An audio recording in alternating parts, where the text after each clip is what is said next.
Welcome to English 7Clouds. Chapter 15. Monday morning. Monday, July 15th, 2002.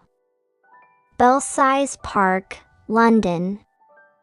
At 7 o'clock in the morning, Dexter Mayhew and Emma Morley were lying awake in bed.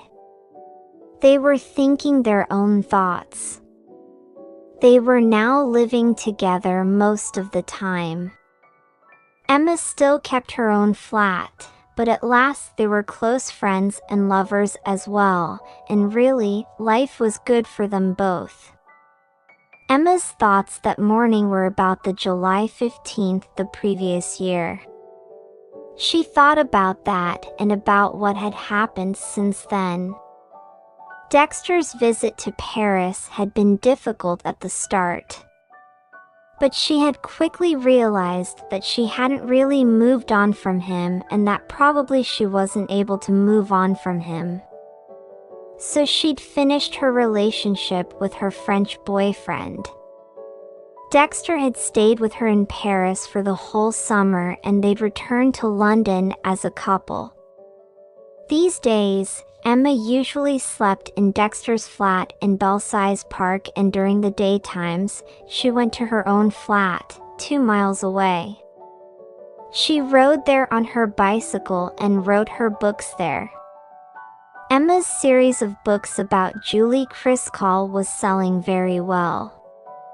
The television version of them was popular too, so Emma was almost rich now. During the daytimes, Dexter now ran a successful delicatessen and cafe in Highgate, another fashionable part of North London. Emma knew that he had hated doing menial jobs when he worked for Callum O'Neill. But now he seemed to enjoy doing the same jobs for himself.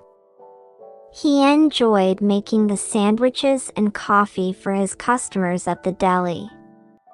Most of the time, Emma was confident about their future. She loved Dexter and she loved his daughter Jasmine, who often spent time with them. The three of them were happy together.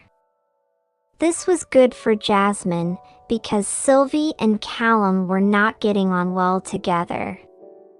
But there was one little cloud in Emma's sky. She was beginning to wish for a child of her own. And she wasn't getting any younger, of course. Dexter already had a child and he wasn't so happy with the idea of another one. Sometimes they argued about this. Perhaps I need to find someone else, Emma sometimes thought when this happened. But she never thought very seriously about leaving Dexter. One day, Emma had met Dexter's father again. She remembered that meeting this morning. "Of course I remember you, Emma," Stephen Mayhew had said. "You called me a bourgeois fascist once. I'm very pleased to meet you again."